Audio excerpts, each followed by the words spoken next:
Hello, everybody, and welcome to another episode of Bleav in Iowa. I'm Brady Beaton. He's Logan Blackman alongside former Hawkeye tight end Dominique Daphne. And your Iowa Hawkeyes are taking on Michigan State. Again, in terms of postseason, everything's kind of out the window. This is going to be a season of what ifs, and we've talked about that before. But I'm just going to start off with something pretty blanket. This Michigan State team's ass, and Iowa should take belt to ass. If they lose to this Michigan State team, then they're thinking more about Cancun than they are about football because this Michigan State team is not good. At least last year, you had the excuse if you went on the road and they weren't completely dead when you lost to them there. This should be a game where Iowa does what they did to Minnesota, what they did to Wisconsin, what they did to UMass, because Michigan State is a bad football team, and Jonathan Smith is, if mayonnaise became a person and coached a football team. He has no personality. He doesn't do anything. And I think he's just waiting to get fired so he can take his huge buyout. No, Jonathan Smith does nothing. Jonathan Smith does nothing. Go watch what he did in the Michigan State game. He stands on the sideline and just goes, all right. Offense, go out there. No, Jonathan Smith does nothing. He's waiting to get fired so he can take his buyout and go to his wife and go, "Hey, honey, we have a ton of money and we don't have to work.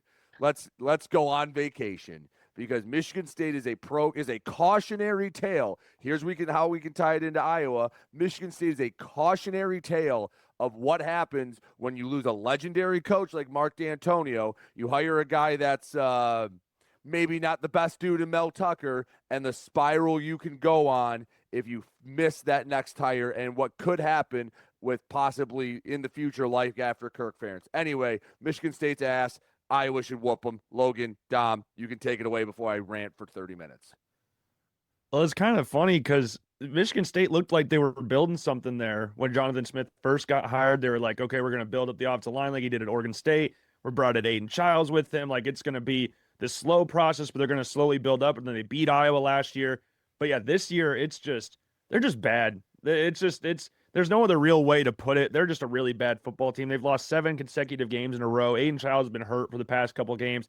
They're just This is a game with it being at Kinnick, with it being a night or an afternoon game, with it being senior day and all that great stuff. This is a game where we should look at and go, okay, Iowa can vent all their frustrations that they had against Oregon and against USC on this poor Michigan State Spartans team that just can't seem to get anything going their way right now. And that you talk about going down to Cancun. It's like, no, you need, like Charles Barkley said in the past, you need to go down to Galveston. You're not going down to Cancun, going down to Galveston if you lose to this Michigan State team. Because like you said, last year, that was its own thing. It was a tough game, tough environment, night game at Michigan State.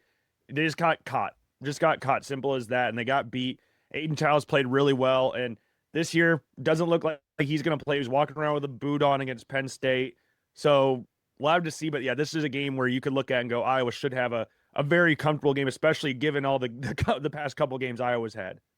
Yeah. And there's really not even much to talk about. Like I think it's that black and white. It's like, this is a game where you should smack and you should be done by 7 and we're all out to the bars by 9:30. Like we should, like you said, if this becomes a 4-quarter game, yeah, we got other things on our mind. We might have went out the night before. We might have thought, our season's over. We got 4 losses. We wanted to go to the college football playoff. We didn't make that happen. So, let's go to Summit. Why not? Friday night. Let's go to Summit, So that there's really not much to say. It's just like this, especially the way that we felt about this team during the season, that we can compete with anybody, a 3-7 team. It shouldn't even be a conversation. You go out there, handle your business. Like we always say, don't play with your food and get ready for the rivalry game on next Friday. So that's really what should be the mindset, is handle your business now and then handle your business next week. You know what Michigan State's playing for right now? Their guys are playing for that transfer portal tape.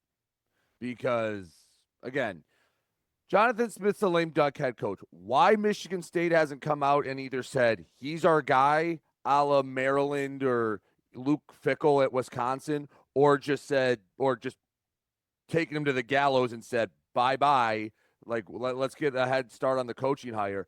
I don't know. They haven't gone one direction or the other, and that is very confusing. But yeah, this is a game that Iowa's better than. And Dom, the frustrating part is they can compete with everyone. They've competed in every one of their losses. That's the frustrating part is they're basically 0 for 4 in close games. And you spin the wheel, you think, all right, even if you're 2-2 in those, man, it's a completely different tenor. But Michigan State is not that team. Michigan State might be worse than Wisconsin, is worse than Minnesota. Yeah, this needs to be a belt to ass game, like you said. This needs to be a senior day where you get those seniors in that don't touch the field a lot, that get to go out there and say, hey, a great final moment. I know you were a walk-on, or I guess the walk-ons really don't exist anymore, but you're a guy 104 on the scholarship list. Get out there and get a moment for mom and dad, because Michigan State, they have Nick Marsh, and that's about it. Aiden Shiles was a slot machine where sometimes he'd hit big, and man, there were some games he looked like a world beater, and they had some high hopes coming in. That slot machine kept bricking, and everyone ran out of money. So Michigan State is a program with no real direction, no real focus, and yeah, you're fighting a zombie program this weekend. Yeah, this is a feel-good game for Iowa. No, this is one of those games where everybody get their pictures. Get you a nice catch. Get you if you need a couple picks. Like, this should be one of those stats games where, like you said, we either get every senior in to play, or we have guys that are on our side are getting a little tape that they could use maybe to push their draft stock up a little bit. Tell aunt and uncle to come. Tell your girlfriend to come to this game. Oh yeah. Hey guys, I may be playing this game. Yeah. Come pull up. So it should definitely be one of those games where it's senior night. We kind of, yes, we're not as focused on the game because of all the other stuff, but it should be one of those games where it's just like, bro, we're handling business and we're getting them out of there. Like, it's not even a question. And like you said, with a program that's kind of on a backspin, on a spiral down, it's kind of unfortunate that we're even having this conversation, to be honest, because we should be talking about more important things. And like you said, going on for in the games that matter, it's what kind of leaves this Iowa football team in just a shitty situation, to be honest, and where we have to bring energy and talk about Michigan State, who's 3-7. We should be thinking, hey, kill, and maybe potentially go to the Big Ten championship, maybe go to the college football playoff. But we're 0-4 in those games that matter. And now we're here worried about, our angles on senior night and how our pictures are going to look, and making sure we give mom the flower and all that stuff that is good for memorabilia, but not good for if you want to go to the college football playoff. So I'm right with you, where this should be one of those games where even the last guy on the depth chart maybe gets a catch or gets a tackle, or comes out there and has something to remember for forever. Hey, what was it like playing in Kinnick? Something that he can remember until the day he dies. And that's going to be one of those days on Saturday. Instagram picture day. Oh yeah. Get all your sleeves, get all the wristbands, the eye black ready. I need everything. You're going to be taking a lot of pictures right now. Oh yeah, think of it. Get it drafted right now. Get a couple first down celebrations ready in there. Yeah, right. Right. This is what you're talking about with your boys beforehand. What are you going to do when you make your one play? You're trying to one up each other. But one thing I do want, and Logan, unless you have anything more on this specific game, because there's just not a lot to talk about. Like, Michigan State's ass, Iowa. I think Iowa is frustratingly decent. Is that the best way to put it? Like, they're good enough to hang with anyone, but they're not good enough to win the big game. And that's why they're frustratingly kind of good. Yeah, it's just a sad feeling to get, like, and we kind of talked about this in previous shows as well, where you get like the pat on the back, say, "Oh, you guys are almost there.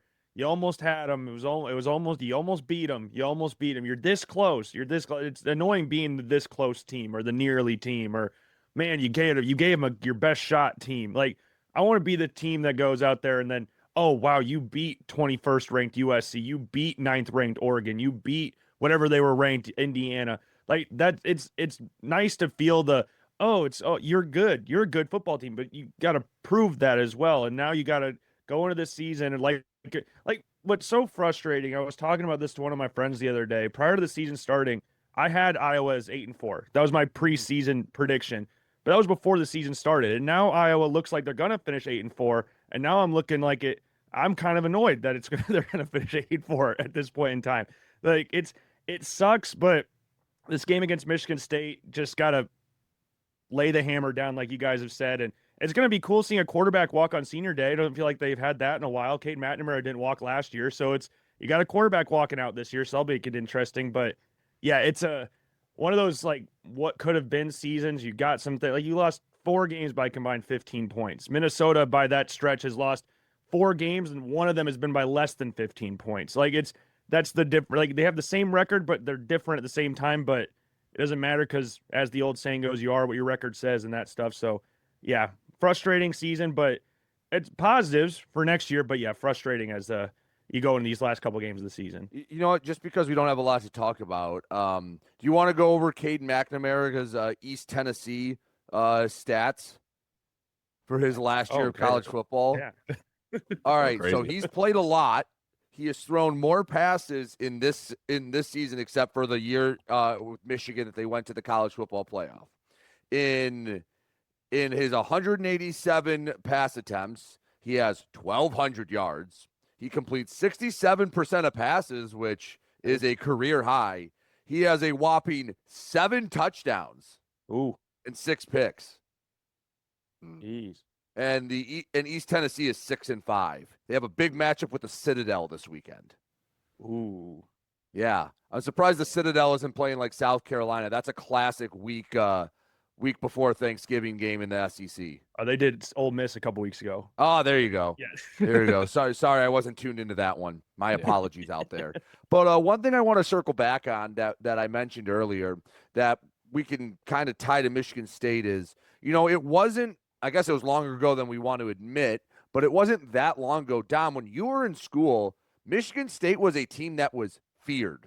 Like there was a run where they were, was it 2013? They went belt to ass. They beat everyone in the Big Ten by double digits. The next year they made the college football playoff. Heck, you could make an argument in 2013, the last year of the BCS, if there was a 4-team playoff, they might have won a national title that year.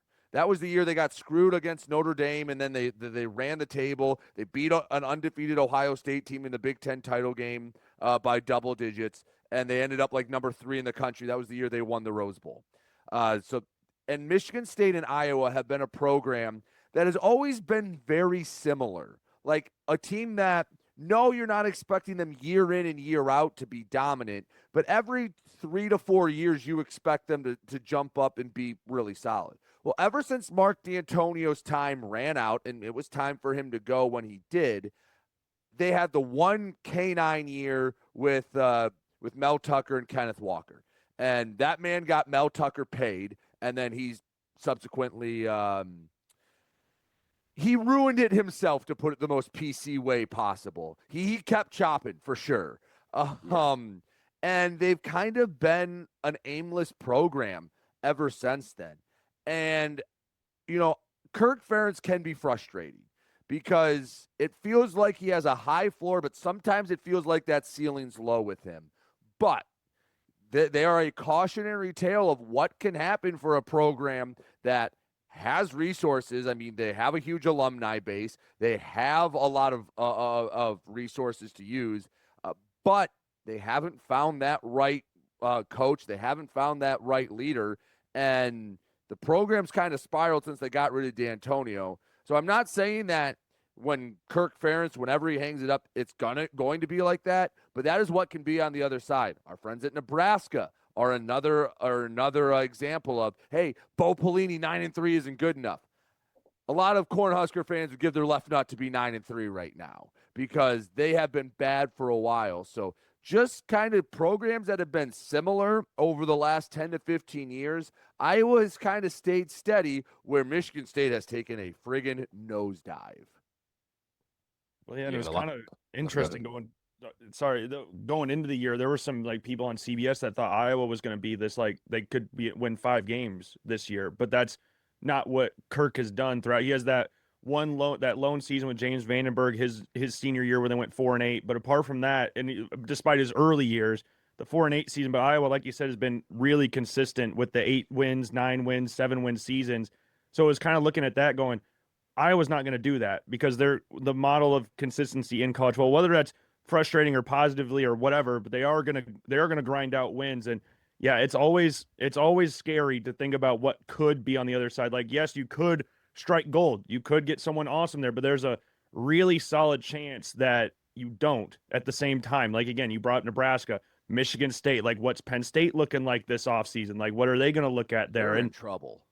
It's going to be like there's some interesting coaching openings this offseason. And it's not always the grass isn't always greener. The grass isn't always greener. So, yeah, it's Michigan State's just another, like you said, cautionary tale of trying to find someone better to get you over the top and then ultimately falling flat in your face. And this is where they're at now. Yeah. And I know we have a lot of conversations about like, mid-season firings and stuff like that.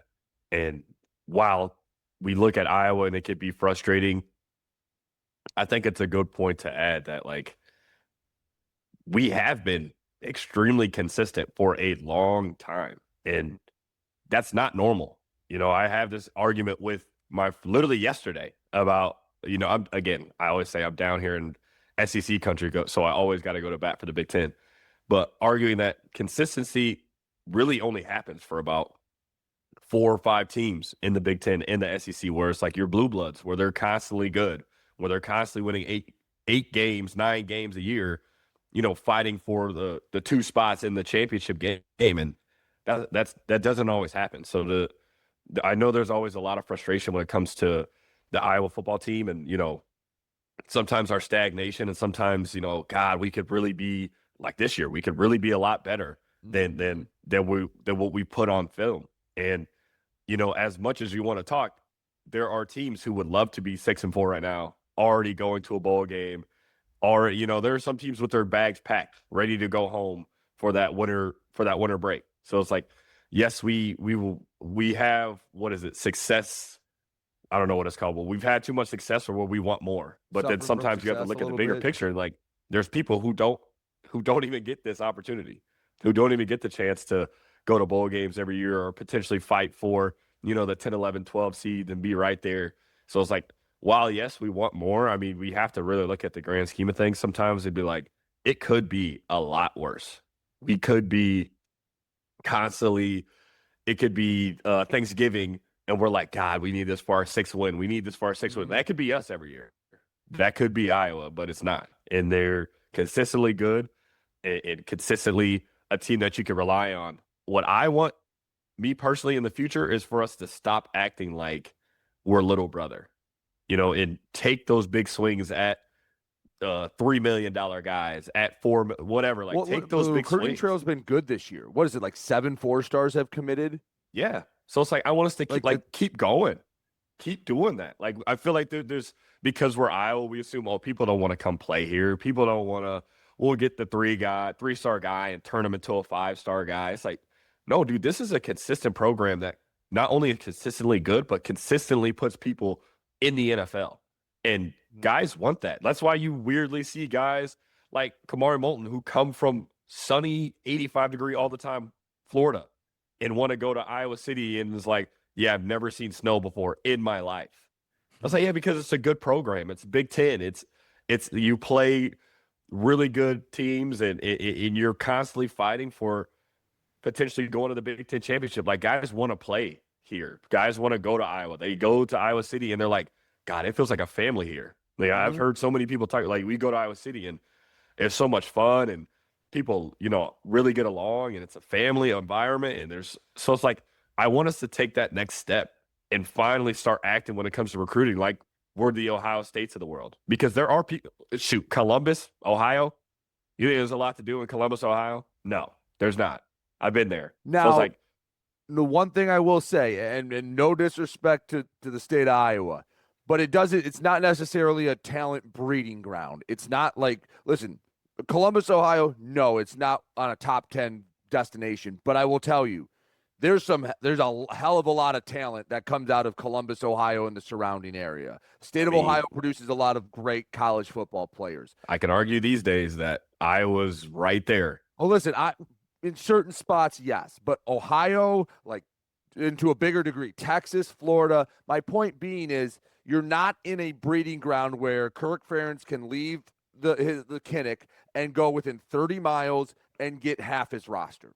You can do that in Florida. You can do that in Texas. You can do that at USC and UCLA. You can't do that in Iowa. You have to go and grab some guys, and as you mentioned, Dom, develop them. It's not a spot where you're going, this is a no doubt about it, they should always be awesome. Like, listen, Kirby Smart at Georgia, he can fill half his roster with Atlanta kids and Georgia kids and be pretty darn good. He doesn't have to cross the Mississippi where, Kirk has to go out. I mean, you look at some of the greats. He's had to go to Ohio. He's had to go to Michigan. He's had to go, as you mentioned, to Florida to get guys. And that's part of the reason why Iowa State's successful. And again, why I caution it, where you don't have necessarily a great pipeline. I'm not saying it's barren in Iowa, but I'm saying he can't just go, all right, we're only going to get Iowa kids and a Nebraska guy and a Wisconsin guy and we'll be good. He has to go out and get some guys across the country to make this work. And he's done that. Now, I've also been the proponent in the 12-team playoff. You need to be in the discussion every year. They were a discussion adjacent this year. They just came up short. But with the Michigan State stuff, they are what is on the other side when it doesn't work. That was the whole point of this discussion. So, yeah. No, I agree with you. While I do think Iowa, the state of Iowa, as far as athletes is, finally doing what it needs to do to build. Obviously, we're nowhere near Alabama's, Georgia's. I think what I'm saying is we need to start taking bigger swings at guys outside of the state of Iowa. And while Iowa's going to be built up by the 3 stars from Iowa, from Sheridan, Iowa, from Casey, wherever you find the Tristan Wirfs of the world, we're falling into a hole and you have to dig 50 feet down into the ground to pull Tristan Wirfs out of nowhere. It's always going to be built up by that. I'm saying that we need to start taking bigger swings at, 4 or 5 stars who may not be, Iowa, the true Iowa guy. Like I think we're at that point as a program where guys do want to play there and guys would come and play there just assuming, because they're from Texas or because they're from California or because they're from they don't want to play. It's still Big Ten football. At the end of the day, it's still a really good program who's consistent. So that was my point. Obviously, there's a whole side where if we choose a different path or choose a different leader, it could go down. I'm saying while we have what we have, I feel like we need to take bigger swings, bigger punches, and try to get us away from the fringe of the college football adjacent to finally being right where we need to be. By the way, just because it was our friend of the program, Marcello Vitti, out of Michigan, playing in the state semifinal, knocked off the top-ranked team in his division last week. So he's a guy that I believe he's a 4-star. He's been balling out here in Michigan. So wanted to give him a little love. And Iowa, by the way, only 2 4-stars in the class of 2025 coming out of the state of Iowa. So anyway, tight end from Hawkeyes trying to go to Texas A&M, but Iowa didn't recruit him, I guess. Jacobson? Yeah, I think so. Yeah. That was Yeah. That's Michael's little brother. Oh, okay. Yeah. About 6. That dude is, about 6'8". Looks just like his brother. I'm like, oh my goodness. The Jacobsons will never die. They're always going to be 6'8" and above. All right. So, anyway, guys, you got anything else as we wrap this up? I know we didn't talk a lot about Michigan State, Iowa, but because honestly, if Iowa doesn't take care of business, I think we'll all be very, very disappointed. Yeah, just take care of your business. Yeah. Control you can control and hopefully come away with a nice little convincing win on senior day. Yeah, if they don't handle business, I got my cleats and a helmet in the car and I'll be in Iowa City. Just like you seen Marshawn Lynch when he got suspended for a couple games, that'll be me. Be like, all right, here's what we're gonna do. We're gonna start hitting. We're gonna start hitting for real. I'll be at practice ready to go. All right, sounds good. Dom, plug the socials, then we'll send it home. We got Twitter, Instagram, TikTok, YouTube up and running, all at Bleav in Iowa. BLEAV. Beautiful. For Logan Blackman, for Dominique Daphne, I'm Brady Beaton. You've been listening to Bleav in Iowa.